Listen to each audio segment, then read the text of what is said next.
mengenai pengadaan laptop ini kan sempat memang ada di zamannya era Pendikbud ya Pak Nadiem Makarim. Nah, apakah memang ada indikasi kalau Pak Nadiem Makarim bakalan diperiksa nantinya oleh penyidik?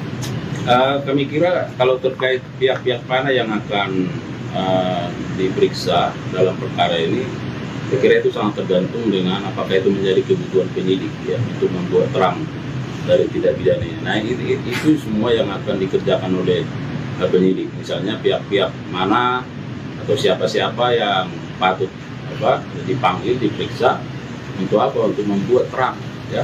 Semua pihak manapun saya kira yang bisa membuat terang tindak pidana ini ya bisa saja dilakukan pemanggilan dan pemeriksaan.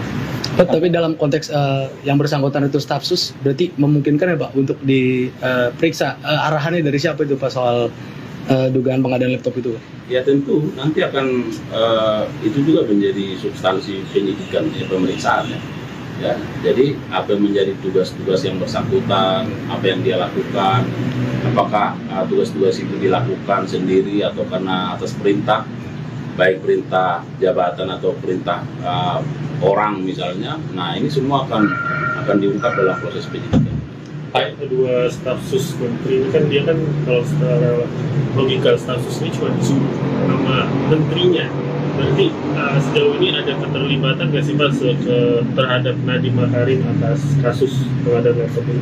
Ya makanya saya sampaikan itulah proses penyidikan ya. Jadi proses penyidikan itu kan ini serangkaian tindakan penyidik yang berdasarkan aturan-aturan hukum, berdasarkan ketentuan-ketentuan untuk apa? Untuk membuat terang dari peristiwa ini, terang dari perkara ini dan menemukan tersangkanya. Ya, saya kira kita ikuti aja perkembangan. Mengenai pengadaan laptop ini kan sempat memang ada di zamannya era Pendikbud ya Pak Nadiem Makarim.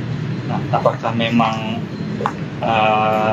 ada indikasi kalau Pak Nadiem Makarim bakalan diperiksa nantinya oleh penyidik?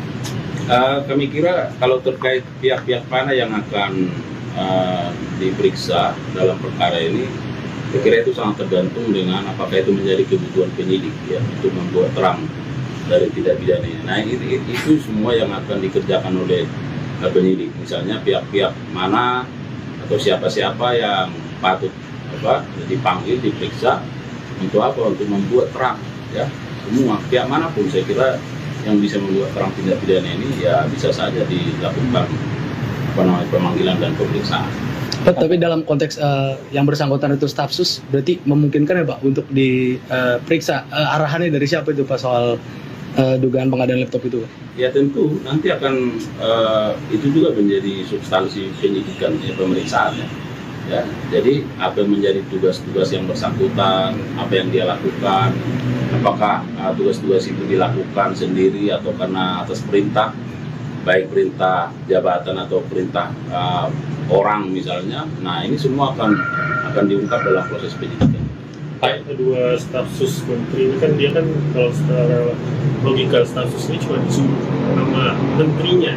Berarti sejauh ini ada keterlibatan nggak sih Pak terhadap Nadiem Makarim atas kasus pengadaan laptop ini?